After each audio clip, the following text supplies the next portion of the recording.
What is taking so long? It's been like a week since the finale of Loki came out. Why hasn't the Film Watcher uploaded a video ranking all the main characters? He said he wasn't going to do the episodes because they're all about the same level of quality. But he promised us the Wait. I'm the Film Watcher. Why haven't I uploaded that video yet? What is happening here? Anyway, yeah, I apologize for the delay on this video, but I wasn't sure how I was going to do this. Like, if I wanted to actually edit the video and just write out a script, and then I realized I didn't have time. So I'm just going to do it like this. So yes, today I, the Film Watcher, shall be ranking all 13 main cast members of Loki, from my least favorite to my favorite. So, and I only included, like, main cast members. Now, there weren't any characters that weren't main cast members that I wish were. There were characters that are main cast members that I kind of wish weren't. So there should be a list in the description below. Rank your own in the comments if you want to include people like Hunter D90, who has like 5 lines in the entire series. Go ahead. But anyway, yes. So let's do this. In last place is Casey. Now, Casey is played by Eugene Cordero. I like Eugene Cordero, and he was funny in this show. And after a very comedic appearance in the first episode where he didn't know what a fish was, he disappeared.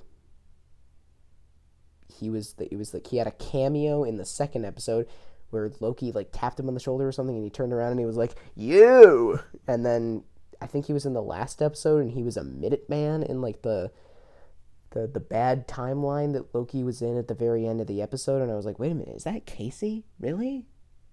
Plus, the fact that he wasn't there for a lot of it caused me to believe that he actually might be the one that was behind all the time stuff, and I was like, no, I don't want to see that. But he wasn't. It turns out he was just wasted potential, the character. And as funny as he was in the first episode, I really wish we could have seen more of him because he didn't get to do anything.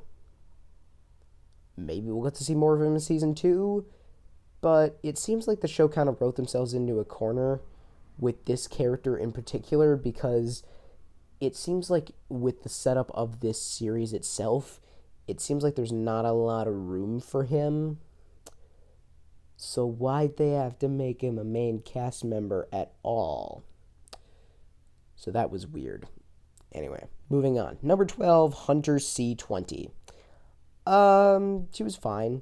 This is the Hunter, the Minuteman person, I guess, that Sylvia enchants to find out where the timekeepers are, and she's the one that Mobius watches a video of so he can actually find out what happens with the TVA. So as a plot device to help like other characters learn information, I think she works fine. As her own character,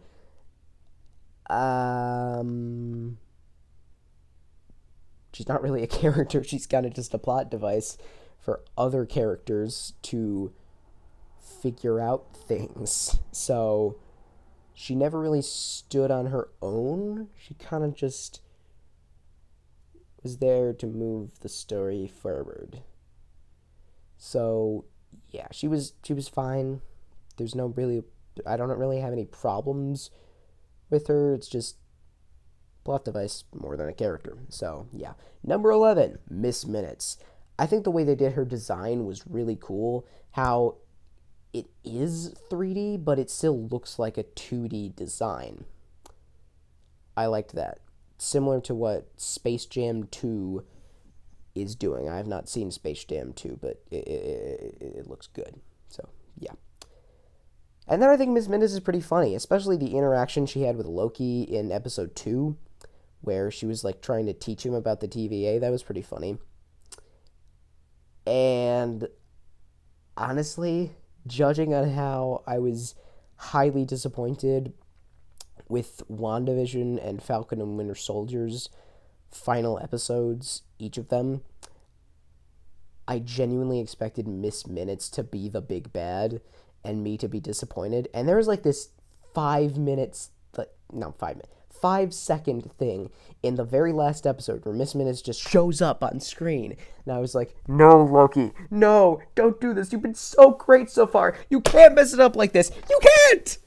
And then they didn't. They did not do that, which I was very, very happy about. But overall, just kind of a okay character. She was fine. I think she was funny, but not really much of a character. She's basically just a mascot. Number 10, President Loki. He was cool. He only got one scene, which I was a little disappointed by, but I think it was cool to see him nonetheless. Him having this whole band of Lokis and, like, having an agreement with Boastful Loki and then betraying Boastful Loki only to be betrayed by his band of Lokis, that was really fun. So yeah, I wish we got to see more of him, but still a really fun character to actually see. And of course, Tom Hiddleston played him, so I did have to include him in for the purposes of this list. So yeah, he was fun. Number 9, Boastful Loki. He was fine. He was cool. I honestly wish they'd gone a little bit further with his boastful nature, and he was only in like half of episode 5, so I wish we gotten to see a little bit more of him, but still, he was cool, making these big wild claims about how he's the greatest Loki, and I don't know, I thought he was hilarious. I think he could have been more hilarious, but he was funny for what he was. And he had that little betraying moment, which was also pretty cool. Number 8, Kid Loki. Now, I wish Kid Loki had a bit more exuberant of a personality, because if you just looked at him, it's like, oh, that looks like a Kid Loki, but if you actually think about it, he doesn't really have that charm and that smarmy wit of Loki, and that's probably because he's a kid and hasn't really come into his own yet. But yeah, so there was that. But then there's the scene where it's like Loki doesn't really respect this kid that much because he's a kid, and he's like, who is this little child? And then old Loki and buff Loki are talking to him, and they're like, you would do well to respect the boy. And then it's like, why are we respecting him? He's just a kid. You're old Loki. You should be respected. And then Loki's like, well, what Nexus event could have brought you here? Did you accidentally break your Lincoln logs? And it turns out Kid Loki just turns around and he's like, I killed Thor. And it's like, oh, you killed Thor. Wow, I did not see that coming. And it turns out this kid is actually the leader of the pack. So that was really fun. I really enjoyed this character. And I think the whole Nexus event thing where he killed Thor, that was pretty cool. Number 7, Hunter B-15. Now, in like the first 2 episodes, I thought she was pretty boring. Like, I don't think there was a lot to this character. She was just like this mean authority figure who was like, I have to abide by the timekeepers. You are a Loki. You are bad. And so I wasn't a big fan of her at first, but she got better, a lot better, in fact, as the series went along, because she really got the opportunity. Before Mobius ever figured it out, she was the first person who really figured out that the TVA was bad. And, like, this entire organization that she devoted her entire life to, she lived her life by their principles. Nope, it's bad now. So she has to, she took action. She actually helped the Lokis in episode 4. There was this amazing scene with her and Ravonna in episode 5 that I thought was fantastic. And then in episode 6, she was kind of helping the other Minutemen to figure it out, and that was really cool to me. So I think she had a strong enough arc to really help her be a lot higher on this list, because if she had just stayed the way she was in the first 2 episodes, she probably would have been a little bit further down. So, yes, I really enjoyed what they did with this character. I'm going to give an honorable mention here to Alligator Loki, who is awesome. But, I mean, he's not really played by an actor, so technically I could not include him in this list. So, I just wanted to mention him here. I think it was hilarious that they got Alligator Loki. I did not see it coming at all.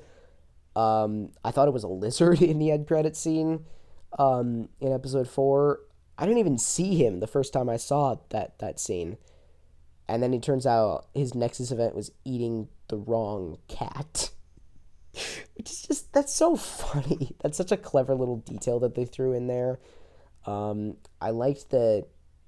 I thought that he had died. I thought that President Loki had, like, ripped his insides out or something, and no, it turns out he bit off President Loki's hand. I like the scene where he, like, jumps at Boastful Loki, and Boastful Loki starts to strangle him, so I guess I did give him a spot on this list, but he's not included in the list. I just wanted to talk about him. Number 6, Ravonna Renslayer. Kind of like Hunter B-15. I thought she was a little bit boring in the first 2 episodes. I mean, she wasn't, like, she wasn't, like, uninteresting or anything. I just didn't find her to be that captivating. And then, as the show progressed, she really got better. Because at like, the end of episode 4, I was like, oh, man, Ravonna's gonna be the big bad. And then it turns out, nope, she's being as manipulated as everybody else. She's as confused as I am. Because, yeah, I was very confused by this show, but I liked it.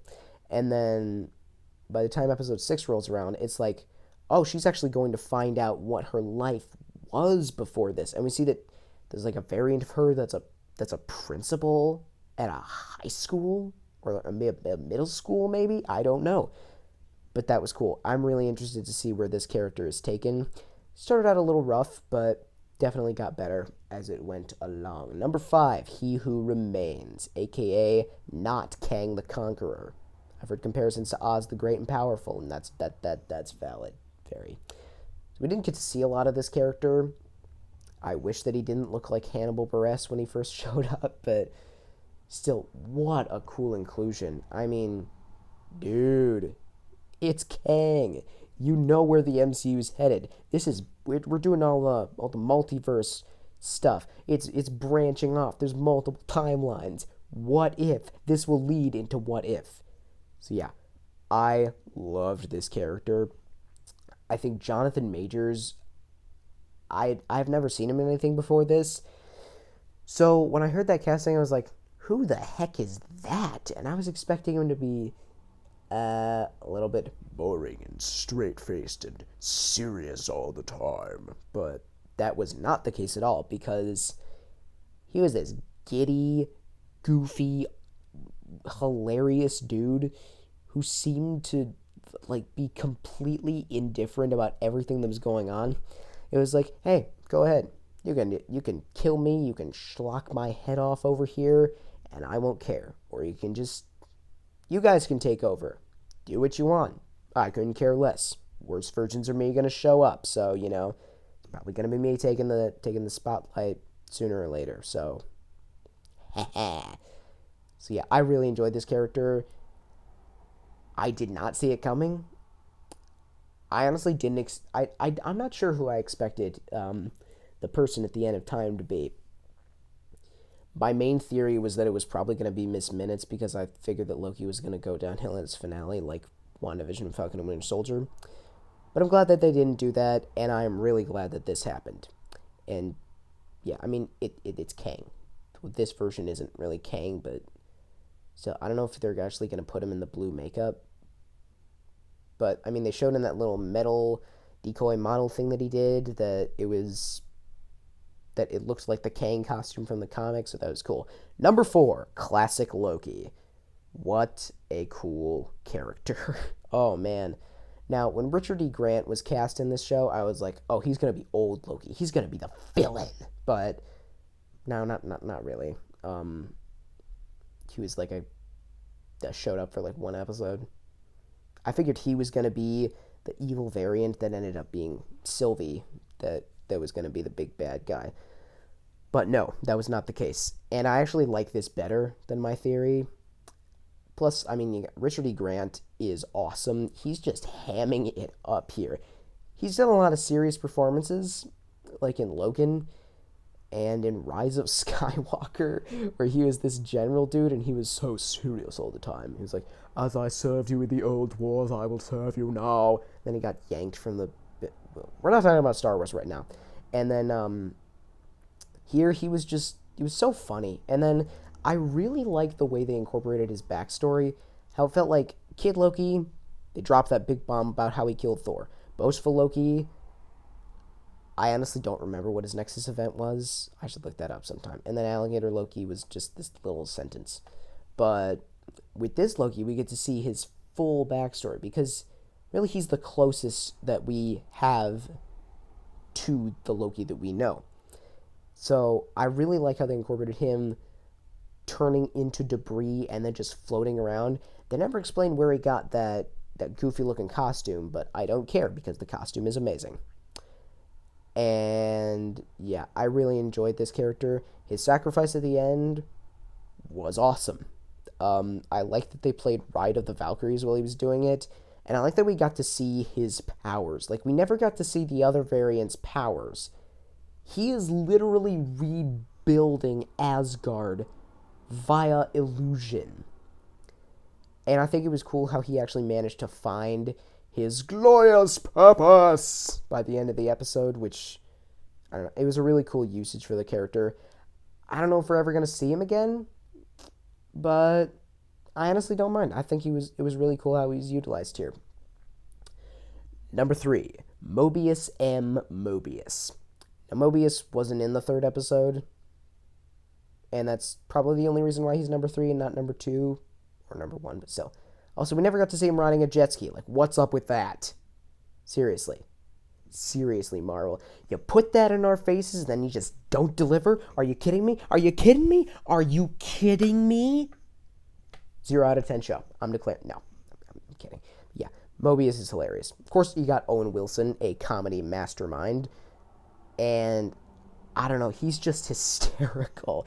And going into this show, I figured, oh, it's Owen Wilson, so he's just gonna be saying one-liners all the time. He's gonna be doing that talky, and saying wow all the time. But that's not really who he is. I mean, he's funny, he's hilarious, but that's not all there is to his character. He actually gets a pretty substantial arc where it's like he's kind of devoted his entire life to the TVA, like B-15. And now he has to, like, throw away all of that. And he knows the choices he has to make. And he makes those choices. And that's a really hard thing for him to actually grapple with. And I think that was really cool how they did that. And, of course, he just has great chemistry with Tom Hiddleston. And I really liked the relationship between Loki and Mobius. It felt really natural. I mean, they felt like two partners working off of each other, and I really liked that. So, yes, I love Mobius. Great character. Number 2, Sylvie. When this character first showed up, I don't know, I was expecting Richard E. Grant there, but I was like, oh, it's a lady Loki, and I was like, so what should I call it? Should I call her the variant, or should I call her Lady Loki? And I was like, oh, she's Sylvie. So she was Loki at one point, but now she's Sylvie. I think her relationship with Loki and her own specific character was fleshed out so perfectly. Because, I mean, at the beginning of the end of episode 2, and even some of the beginning of episode 3, you think she's gonna be the big bad.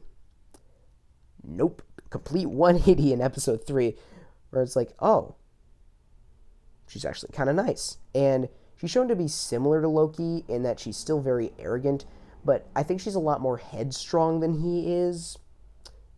And she has different powers. She has the enchanting thing, and I mean, this character is kind of based off of the combination of Lady Loki and the Enchantress from the comics. And I'm glad that they didn't just do one of those and did this character, because I think the relationship with Loki that she has is so perfect. And there's a great line in the last episode that it's a brilliant summation of their relationship.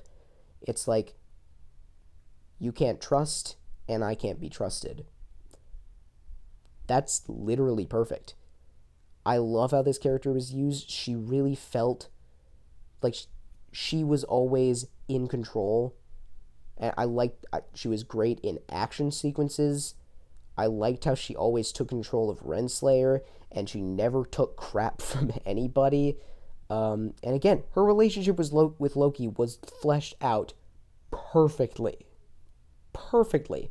Oh man, like, they have such great chemistry. They feel like a believable couple, I guess. I mean, it's weird to say that because they're the same person, but still, and they balance each other out so well. Again, trust can't be trusted.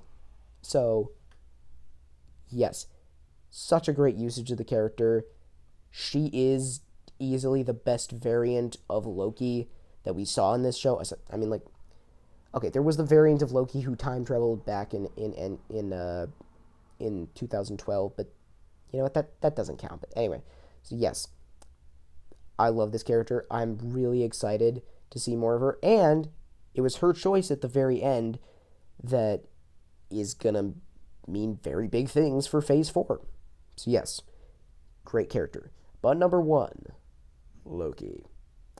This character had such a great arc in this show that I cannot sing its praises enough. It's kind of all because, I mean, in 2012 Avengers, I mean, we see Loki as the villain. We don't really see him as the person. So it was really cool to see that version of Loki specifically elaborated on. And it's like he admits that he is weak. So he preys on the people that he thinks are weaker. And then throughout the series, we get to see a lot more of his kind of vulnerability. He admits that he's bisexual, which makes sense for the character. He develops this great relationship with Sylvia where, yet again, they balance each other out perfectly. And I love the way that how Loki's arc in this show was, in order to, like, accept himself for who he was, he had to and like learn to care about others besides himself. And that ultimately resulted in him falling in love with himself. That's just amazing. Like, that's both really, really funny and really, really profound. I think Loki feels like he doesn't deserve much, but through the course of the series, he learns he does. He deserves to be happy. And I think all of this culminates in the very last episode where he and Sylvie are just looking at each other, and he says, "I just want you to be okay." That was a powerful moment for me. And I was like, oh my god. Because, I mean, if you look at it technically, the relationship between Loki and Sylvie shouldn't work because they're the same person. But it's done so perfectly in this show that I don't even care. So yeah, this character worked really nicely for me. This is probably the best that Loki's ever been.